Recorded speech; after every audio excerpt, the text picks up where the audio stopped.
पहला आपसे सवाल है कि आज जो है इस श्रद्धांजलि सभा में जो है आप आए हुए हैं, ये कम्युनिस्ट पार्टी का जो है आज विस्तार आखिर क्यों नहीं हो रहा? ऐसा नहीं, कांग्रेस पार्टी का विस्तार नहीं हो रहा। कांग्रेस पार्टी देश की मुख्य विपक्षी पार्टी रही है और कांग्रेस पार्टी ही सबसे बड़ी चुनौती है आरएसएस और बीजेपी के लिए।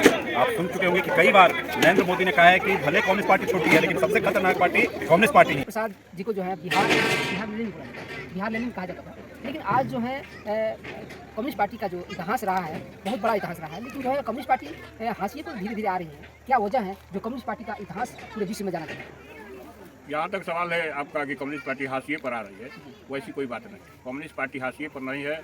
कम्युनिस्ट पार्टी का उत्तरोत्तर जो है विकास की गति हो सकता है कि धीमी हो गई हो, लेकिन विकास की गति भी अभी बरकरार है। और यहाँ भी पूरे विश्व के स्तर पर कम्युनिस्ट पार्टियों का राज्य जो है बहुत से अभी देशों में है। इतिहास जाने तो कम्युनिस्ट पार्टी 1925 की पार्टी है और कम्युनिस्ट पार्टी की स्थिति जो है बहुत पहले बहुत अच्छी थी, लेकिन क्या वजह है जो आज के दौर में जो है हाशिए पर आ गई? देखिए, पहले कम्युनिस्ट पार्टी दूर तो दूर गांव घुमा जी। आज के हमारे जितने भी नेतागण हैं, नेतागण या कार्यकर्ता जो भी है, नेतागण या कार्यकर्ता जो भी है जी, वो दूर टू दूर लोगों से कॉन्टेक्ट नहीं कर पाते। अच्छा, जिसका परिणाम ये भी है कि लोग दूर होते जा रहे हैं। पब्लिक जब दूर होते जाएगी तो निश्चित है कम्युनिस्ट पार्टी खराब होगा।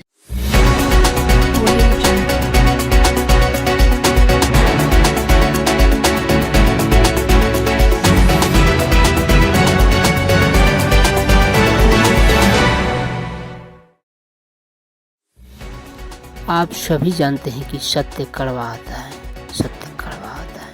कॉमरेड सूरज प्रसाद सीपीआई नेता, जिन्हें बिहार लेनिन कहा जाता है, उनका इतिहास के पन्नों में स्वर्ण अक्षरों में लिखा जाना चाहिए था। जिन्होंने गरीब आम जनता, मजदूर, किसानों के लिए लड़ाई लड़ी। 1925 की निर्मित बड़ी पार्टी भारतीय कम्युनिस्ट पार्टी पर आज सीधा सवाल, तीखा सवाल और बेबाक सवाल।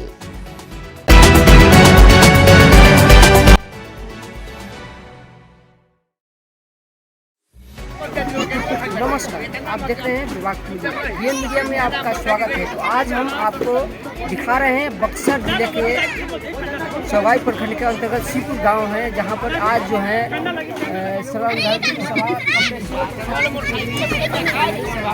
में आए तमाम लोग जो है यहाँ पर कम्युनिस्ट लोग मौजूद हैं। यहाँ पर ASF के राष्ट्रीय महासचिव, पूर्व राष्ट्रीय महासचिव विश्वजीत जी भी आए हुए हैं और ये जो है साथ में जो है रामचंद्र महतो जी और आपका और इस प्रेस को हम उनसे खास बात करते हैं। सबसे पहले BN मीडिया में आपका स्वागत है। सबसे पहला आपसे सवाल है कि आज जो है इस श्रद्धांजलि सभा में जो है आप आए हुए हैं, ये कम्युनिस्ट पार्टी का जो है आज विस्तार आखिर क्यों नहीं? ऐसा नहीं, कांग्रेस पार्टी का विस्तार नहीं हो रहा। कांग्रेस पार्टी देश की मुख्य विपक्षी पार्टी रही है और कांग्रेस पार्टी ही सबसे बड़ी चुनौती है आरएसएस और बीजेपी के लिए।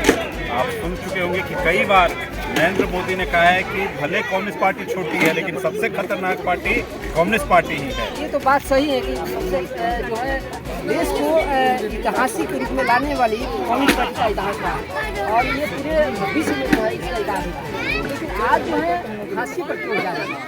हाशिए पर हम नहीं हैं। हाशिए पर समाज को इतना तोड़ा गया है, जाति में, धर्म में, भाषा क्षेत्र में वो तोड़ा गया है कि कांग्रेस पार्टी थोड़ी कमजोर हुई है। लेकिन कांग्रेस पार्टी जरूरत है समाज की, कांग्रेस पार्टी जरूरत है किसानों की, कांग्रेस पार्टी जरूरत है मजदूरों की, कांग्रेस पार्टी जरूरत है छात्र नौजवानों की। कांग्रेस पार्टी जितना मजबूत होगा उतना ही मजदूरों, किसानों, छात्र, नौजवानों, महिलाओं, तमाम जो वंचित वर्ग है उसको लाभ मिलेगा, उसका भविष्य उसमें बनेगा। वो बनाने की ज़रूरत है और वही बनाने के लिए कॉमरेड सूरज प्रसाद की स्मृति सभा में हम सब पहुँचे हैं, उन्हें याद कर रहे हैं, उनसे प्रेरणा ले रहे हैं, आगे के संघर्ष का रणनीति बना रहे हैं। जो 24 में जो चुनाव होने वाला है लोकसभा, उसमें जो है रणनीति किस प्रकार है? उसमें हम लोगों ने इंडिया गठबंधन बनाया है और इंडिया गठबंधन से पूरी एकता और ताकत से हम लोग लड़ेंगे और इस जो अलोकतांत्रिक सरकार है, अलोकतांत्रिक पार्टी है, उसको हम लोग बदलने का काम करेंगे। सर, आपसे सवाल रहेगा कि आज जो है मोदी सरकार आज जो है तरह तरह के तरकीब अपना रही है जीतने की, जो वोट के लिए जो है एक जो मशीन ला रही है, उस मशीन का आप क्या बहिष्कार करेंगे? जो वोटिंग जो हो रहा है अभी तत्काल में, क्या बैलेट ईवीएम से होगा? नहीं, हम लोग मांग करते हैं कि बैलेट पेपर से चुनाव हो, क्योंकि ईवीएम जहाँ से बना वहीं से कहता है कि इस पर विश्वास नहीं किया जा सकता है, उसकी गारंटी नहीं दी जा सकती, इसलिए बैलेट पेपर की मांग करते हैं। लेकिन जो आएगी स्थिति उसके मुताबिक मुकाबला करेंगे, हम लोग मुकाबला करेंगे और मोदी को पराजित करेंगे। महागठबंधन और इंडिया उसको गठबंधन को पराजित करेगा।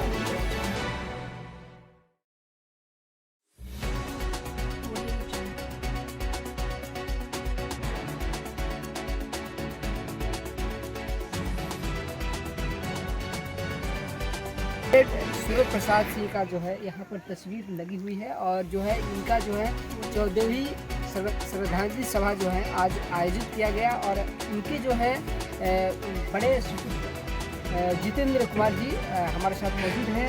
सबसे पहले बीएन मीडिया में आपका स्वागत है सर। जो है सबसे पहला आपसे सवाल रहेगा कि आज जो है जिसको सूरज प्रसाद जी को जो है बिहार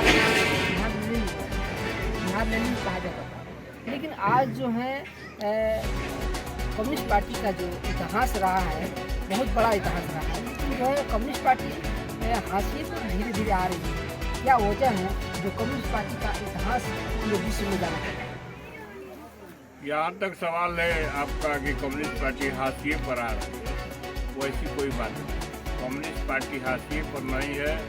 कम्युनिस्ट पार्टी का उत्तरोत्तर जो है विकास की गति हो सकता है कि धीमी हो गई हो, लेकिन विकास की गति भी अभी बरकरार है। और यहाँ भी पूरे विश्व के स्तर पर कम्युनिस्ट पार्टियों का राज्य जो है बहुत से अभी देशों में है, और पूरे हिंदुस्तान के अंदर भी कम्युनिस्ट पार्टी अभी भी है। और हमारा जैसे कि केरल हुआ, केरल में मिलीजुली सरकार थी, पश्चिम बंगाल में सरकार थी, बिहार में हमारी अच्छी पैठ है, तमिलनाडु में है, आंध्रा में है। तो 7 राज्यों में हमारी उपस्थिति अभी भी दर्ज है, और आने वाले समय में हम चाह रहे हैं कि पूरे बने देश के अंदर हमारी उपस्थिति दर्ज हो। हिंदी राज्यों में जहाँ तक सवाल है कम्युनिस्ट पार्टी का, हिंदी राज्यों में हमारी स्थिति मजबूत पहले बहुत रही है। वो उत्तर प्रदेश हो, चाहे बिहार हो, चाहे राजस्थान हो, पंजाब में भी स्थिति हमारी मजबूत थी, हरियाणा हो, इन तमाम राज्यों में हमारी स्थिति मजबूत रही है। और आगे भी कम्युनिस्ट पार्टी का यह प्रयास है कि आगे भी हमारी स्थिति मजबूत हो। और जो जहाँ तक वो विरोधी दल या अन्य लोगों की जो बात है, वो कहते हैं कम्युनिस्ट पार्टी समाप्त हो गई, लेकिन कम्युनिस्ट पार्टी जो है समाप्त कभी नहीं होगी। जब तक गरीब रहेंगे, जब तक पूंजीवाद रहेगा, तब तक कम्युनिस्ट पार्टी बरकरार रहेगी। जहाँ ऊंच नीच का भेदभाव रहेगा, वहाँ भी कम्युनिस्ट पार्टी बरकरार रहेगी, और कम्युनिस्ट पार्टी बरकरार है अभी भी और आगे भी रहेगी। अभी जो है 2024 का इलेक्शन लोकसभा का होने वाला है, उसमें जो है कम्युनिस्ट पार्टी का क्या स्थिति रहेगी? कम्युनिस्ट पार्टी की स्थिति बहुत अच्छी रहेगी। हम लोगों का जैसा उम्मीद है कि कम्युनिस्ट पार्टी को पूरे हमारे देश के अंदर हमको 30-35 सीट मिलना चाहिए, और 30-35 सीट जो मिलेगा उसमें हम अधिक से अधिक सीट जीतने का प्रयास करेंगे।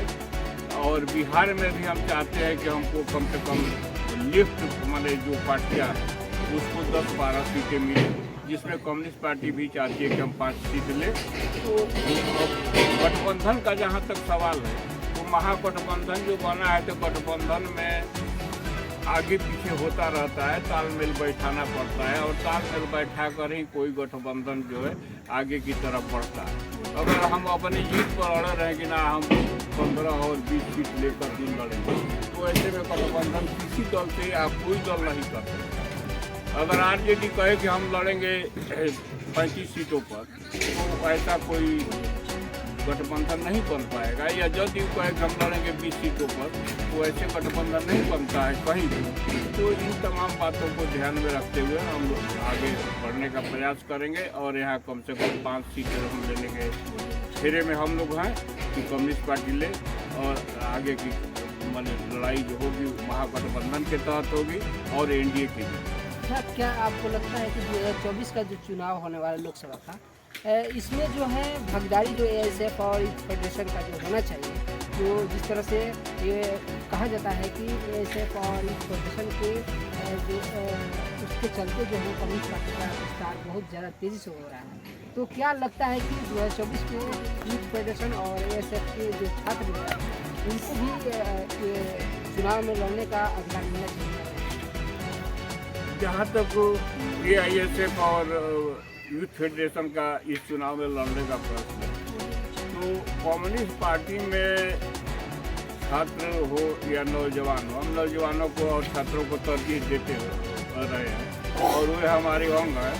कम्युनिस्ट पार्टी के एक अंग है, कम्युनिस्ट पार्टी का संगठन का एक अंग माना जाए, और संगठन के हमारे अंग हैं और उनमें अगर कोई योग्य माने हमारा उम्मीदवार दिखाई पड़ेगा, कहीं से लड़ने लायक दिखाई पड़ेगा, हम उसको लड़ाएंगे। ये यूथ फेडरेशन का हो चाहे एआईएसएफ का हो, इसमें कहीं यह हम लोगों में मतभेद नहीं है कि यह नौजवान संघ का है, यूथ फेडरेशन का है, तो यह आदमी चुनाव नहीं। पूरी आशा और उम्मीद के साथ कर रहे हैं। पूरी आशा और उम्मीद के साथ हम कह रहे हैं कि अगर हमारे उम्मीदवार अगर हम लोगों के पैमाने जो कम्युनिस्ट पार्टी का है वो पैमाने पर खरा उतरता है एआईएसएफ और all India democratic youth federation का, तो हम उसको लड़ाएंगे।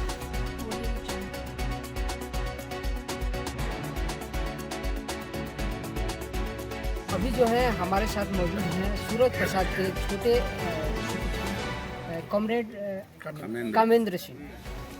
सबसे पहले आपका बीएन मीडिया में स्वागत है।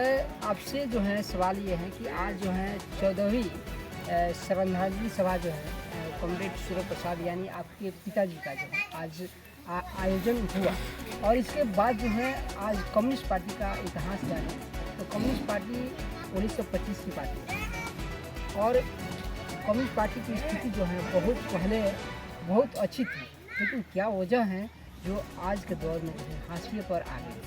देखिए, पहले कम्युनिस्ट पार्टी दूर तो दूर गाँव घुमा करता जी। आज के हमारे जितने भी नेतागण या कार्यकर्ता जो भी है, नेतागण या कार्यकर्ता जो भी है, वो दूर तो दूर लोगों से कांटेक्ट नहीं कर पाते। जिसका परिणाम ये भी है कि लोग दूर होते जा रहे हैं। पब्लिक जब दूर होते जाएगी तो निश्चित है कम्युनिस्ट पार्टी का ये कोई पूंजीपतियों की पार्टी नहीं है कि पैसे खरीद सकते हैं या बुला सकते हैं। बिल्कुल सच्चाई। आज जो भी स्थिति है यहाँ, ये पार्टी पहले मजदूर किसान मजदूरों की पार्टी। आज दो कारण हो है कि एक तो जातीय फैक्टर बहुत बड़ा काम कर रहा है। कम्युनिस्ट पार्टी में पहले कोयली, यादव, हरिजन वर्ग ही थे। आज हर यादव अलग हो गए, हरिजन वर्ग भी अलग हो गए, कुशवाहा वर्ग की भी पार्टी हो गई। इसमें जो बचे खुद से पहले के कम्युनिस्ट हैं वही रह गए। अब नया लोग जितने नया लोग आते हैं तो वो लोग को सोच ये है कि हम जाएंगे तो हमको पैसा मिलेगा या जो भी मिलेगा, ऐसे बहुत से कम ही लोग आ पाते हैं नए, जिसका परिणाम है कि कम्युनिस्ट पार्टी को। अच्छा, एक चीज़ बताइए कि जो है इस पार्टी में जो है यूथ फेडरेशन है, छात्र फेडरेशन का जो सदस्य है, क्या उनको जो है आगे बढ़ाने के लिए पार्टी को नहीं सोचना चाहिए कि जो भी चुनाव आ रहा है या फिर विधानसभा हो या फिर लोकसभा हो, उसको आगे बढ़ाना चाहिए कि नहीं बढ़ाना चाहिए? देखिए, ये बहुत अच्छा प्रश्न है आप। यही कम्युनिस्ट पार्टी की सबसे बड़ी कमी है जी। कमी यह है कि नौजवानों को प्रेशर बहुत कम देते हैं। अच्छा, जिससे नौजवान नहीं आ पाते हैं, आते भी हैं तो चले जाते। बिल्कुल। देखिए, और पार्टियां हैं कि आज नौजवान को सीट देती है, उसको आगे बढ़ाती है। कम्युनिस्ट पार्टी में अब जितने अब जो आ रहे हैं अभी प्रेजेंट में वो ठीक है। ये बीच के जो दौर गुजरा है उसमें नया लोग या नौजवान लोग या स्टूडेंट लोग बहुत कम हैं। क्या ऐसा ही क्या ये बात सही है कि जो है यूथ को जो है नहीं बढ़ाने का कारण जो है, इसके कारण जो है पार्टी जो है हाशिए पर आ गई है? क्या सच्चाई है? सच्चाई है, सच्चाई है। एकदम सच्चाई है कि मान लें यूथ को अगर जब तक बढ़ावा नहीं दीजिए, बूढ़े लोग तो भाई शिथिल होते जा रहे हैं। नौजवान ही ताकत देता है, किसी पार्टी को नौजवान ही ताकत देता है जिसे पार्टी आती है।